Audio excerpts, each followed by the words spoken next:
नमस्कार, मैं हूं नीरज कुमार और आप देख रहे हैं मी मीडिया न्यूज। वक्त हो गया है आज के ताज़ा खबरों का। तेलंगाना के सिकंदराबाद में रेल नीलियम के करीब रखे एक पेंट्री कोच और एक एसी कोच में आग लग गई। गनीमत यह रही कि दोनों कोच किसी ट्रेन से जुड़े नहीं थे। दमकल विभाग ने जल्दी ही आग पर काबू पा लिया। वहीं इस घटना में अभी तक किसी के हताहत होने या किसी के नुकसान होने की खबर नहीं है।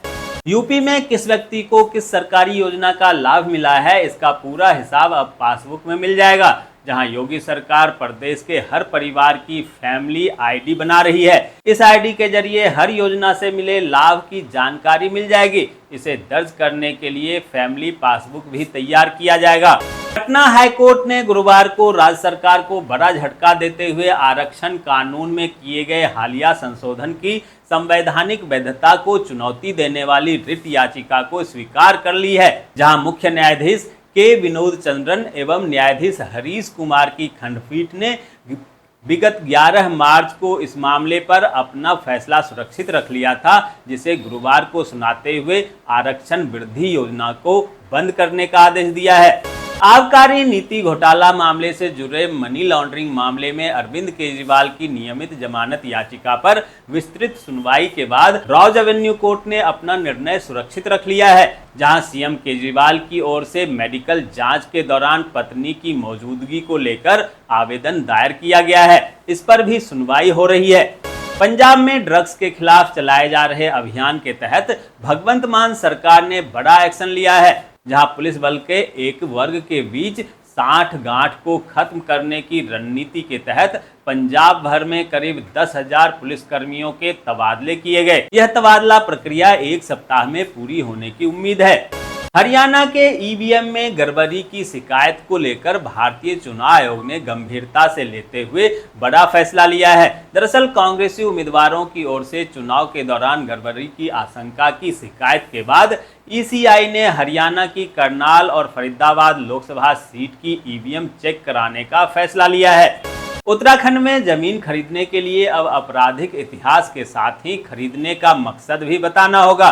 जहां मुख्यमंत्री पुष्कर सिंह धामी ने कहा कि उत्तराखंड में कानून व्यवस्था का सख्ती से पालन करवाया जाए। अधिकारियों को निर्देश दिया कि राज्य में रह रहे बाहरी लोगों का सघनता से सत्यापन किया जाए। झारखंड में गरीब गृह विहीन लोगों को पक्का मकान उपलब्ध कराने के उद्देश्य से शुरू हुआ अबुआ आवास योजना मूर्त रूप लेने लगी है। जहां अबुआ आवास योजना के तहत 20 लाख लोगों को घर निर्माण कराने के लिए वर्ष 2023-24 में 2 लाख आवास के निर्माण की स्वीकृति दी गई थी। वहीं वर्ष 24-25 की बात करें तो इस साल करीब 4.5 लाख घरों के निर्माण को स्वीकृति दी गई है। दोस्तों, आगे बढ़ने से पहले आपसे रिक्वेस्ट है कि अगर आपने अभी तक इस न्यूज को लाइक और कमेंट नहीं किया है तो प्लीज लाइक और कमेंट कर दीजिए, क्योंकि आपके लाइक और कमेंट का मैं कब से इंतजार कर रहा हूं। और जैसा कि आपको पता है कि कमेंट करने वाले लोगों के नाम हम न्यूज के लास्ट में बताते हैं, इसलिए न्यूज को लास्ट तक जरूर देखिए। तिब्बत के आध्यात्मिक गुरु दलाई लामा से अमेरिकी प्रतिनिधि मंडल की मुलाकात पर चीन भड़क गया है। जहां चीन ने अमेरिका से दलाई लामा के अलगाववादी एजेंट को समझने और उनसे किसी तरह का संपर्क न रखने को कहा है। बता दें कि अमेरिका की प्रतिनिधि सभा ने इस महीने एक विधेयक पारित किया था, जिसमें कहा गया है कि चीन पर तिब्बत के नेताओं के साथ बातचीत करने के लिए दबाव डाला जाना चाहिए। दलाई लामा से अमेरिका के सांसदों की मुलाकात से इसलिए चीन परेशान हो गया। अभी नीट पेपर लीक मामला शांत भी नहीं हुआ था कि यूजीसी नेट जून 2024 की परीक्षा रद्द कर दी गई। जहां दोनों परीक्षाओं को लेकर केंद्र सरकार से कई सवाल पूछे जा रहे हैं। गुरुवार को कांग्रेसी नेता राहुल गांधी ने प्रेस कॉन्फ्रेंस कर केंद्र की एनडीए सरकार पर जोरदार हमला किया और राहुल ने कहा कि पेपर लीक के पीछे की वजह यह है कि शिक्षा प्रणाली पर भाजपा के मूल संगठन ने कब्जा कर लिया है। जब तक इसे बदला नहीं जाता पेपर लीक होते रहेंगे। राहुल गांधी ने आगे कहा कि ऐसा कहा जा रहा था कि प्रधानमंत्री नरेंद्र मोदी ने रूस यूक्रेन का युद्ध रुकवा दिया, लेकिन कुछ कारणों से नरेंद्र मोदी भारत सरकार में पेपर लीक रोक नहीं पाए हैं या रोकना नहीं चाहते। किसानों के लिए मोदी सरकार ने दी बड़ी सौगात, जहां 14 खरीफ फसलों के लिए एमएसपी को की मंजूरी। प्रधानमंत्री नरेंद्र मोदी ने कहा, हमारी सरकार देश भर के हमारे किसान भाइयों बहनों के कल्याण के लिए लगातार महत्वपूर्ण कदम उठा रही है। इसी दिशा में कैबिनेट ने वर्ष 2024-25 के लिए सभी प्रमुख खरीफ फसलों के न्यूनतम समर्थन मूल्य बढ़ोतरी को मंजूरी दे दी है। आंध्र प्रदेश के सीएम एन चंद्रबाबू नायडू के नेतृत्व वाली एनडीए सरकार ने चौधरी द्वारका तिरुमला राव को राज्य का नया पुलिस महानिदेशक नियुक्त किया है। बता दें कि मुख्य सचिव नीरव कुमार प्रसाद ने बुधवार रात एक आदेश जारी कर 1989 बैच के आईपीएस अधिकारी को डीजीपी के पद पर स्थानांतरित कर दिया, जो वर्तमान में सार्वजनिक परिवहन विभाग के आयुक्त हैं। आरबीआई गवर्नर शक्तिकांत दास ने बैंकों और एनबीएफसी को दी एआई उपयोग करने की सलाह। बोले, नई तकनीक से बदलेगा संचालन का तरीका। तमिलनाडु के कल्लाकुरिची में जहरीली शराब पीने से 34 से ज्यादा लोगों की मौत हो गई और 60 से ज्यादा लोगों की हालत गंभीर बताई जा रही है, जहां मुख्यमंत्री एमके स्टालिन ने भी इस घटना की निंदा की और कहा कि इसे रोकने में विफल रहे अधिकारियों के खिलाफ कार्रवाई की जाएगी। प्रवर्तन निदेशालय ने 20,000 करोड़ के मनी लॉन्ड्रिंग मामले में छापेमारी की है। यह छापेमारी कंपनी और उसके प्रमोटरों के खिलाफ की गई। इन प्रमोटरों पर 20,000 करोड़ रुपए से अधिक के कथित बैंक ऋण धोखाधड़ी को अंजाम देने का आरोप है। इस कार्रवाई के तहत दिल्ली, गुरुग्राम, नोएडा, मुंबई और नागपुर में करीब 35 जगहों पर छापेमारी हुई।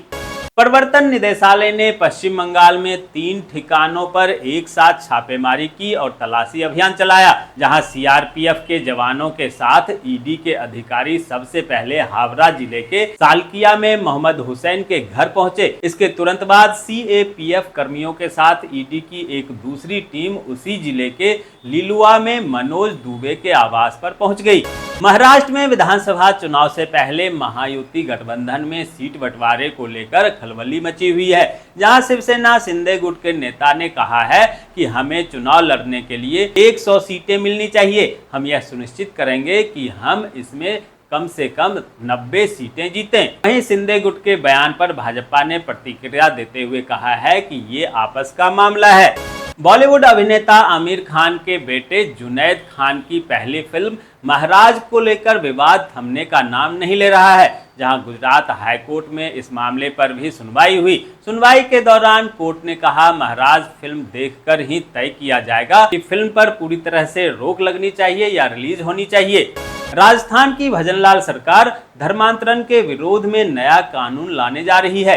इसके लिए सरकार ने सुप्रीम कोर्ट में पेश एक हलफनामे में इसकी जानकारी दी।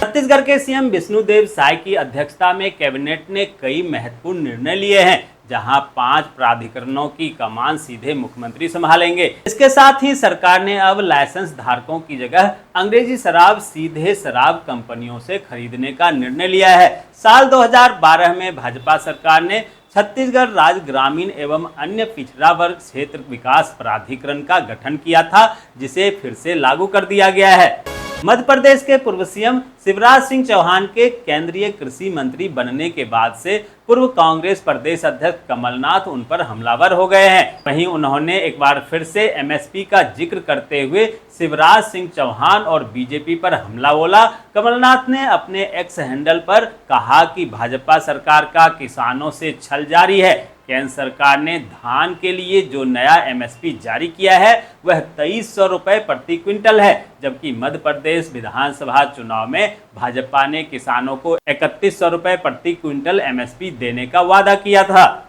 हिमाचल प्रदेश में अब पानी की किल्लत से राहत मिलेगी, जहां पानी की कमी को देखते हुए जल शक्ति विभाग ने अहम फैसला लिए हैं। इसके तहत 3 जिलों में पानी के टैंकर तैनात किए गए हैं। इसी वर्ष मई के तीसरे सप्ताह से सूखे की स्थिति शुरू हो गई थी। वहीं समस्या को देखते हुए हिमाचल प्रदेश सरकार ने जल शक्ति विभाग के कर्मचारियों की छुट्टी रद्द कर दी थी। इस बार इंटरनेशनल योगा दिवस पर पीएम नरेंद्र मोदी श्रीनगर के डल झील के किनारे 6000 लोगों के साथ योगासन करेंगे, जहां भारतीय जनता पार्टी ने इसके तहत सभी कार्य पूरे कर लिए हैं। जम्मू कश्मीर के हर कोने तक भाजपा योग संदेश पहुंचाएगी। आपको बता दें कि पीएम नरेंद्र मोदी डल झील के किनारे लोगों के साथ सुबह ही सूर्य नमस्कार से इसकी शुरुआत करेंगे और प्रदेश में होने वाले योग शिविरों में पार्टी के सभी वरिष्ठ नेता हिस्सा लेंगे। दोस्तों, मैं देख पा रहा हूं कि आप में से बहुत सारे लोगों ने न्यूज़ को लाइक किया है और कमेंट भी किया है, लेकिन अभी भी कुछ लोग बाकी हैं जिन्होंने न्यूज़ को लाइक और कमेंट नहीं किया है। उनसे भी आग्रह है कि प्लीज़ प्लीज़ प्लीज़ वे भी न्यूज़ को लाइक कर दें, कमेंट कर दें, साथ में शेयर भी कर दें। तो ये थी आज की ताज़ा तरीन खबरें। ऐसे ही खबरों से अपडेट रहने के लिए चैनल को सब्सक्राइब कीजिए, नोटिफिकेशन बेल को दबाइए, वीडियो को लाइक कीजिए और ज़्यादा से ज़्यादा शेयर कीजिए ताकि आप और आपके जानने वाले रह सकें देश और दुनिया के तमाम खबरों से अपडेट।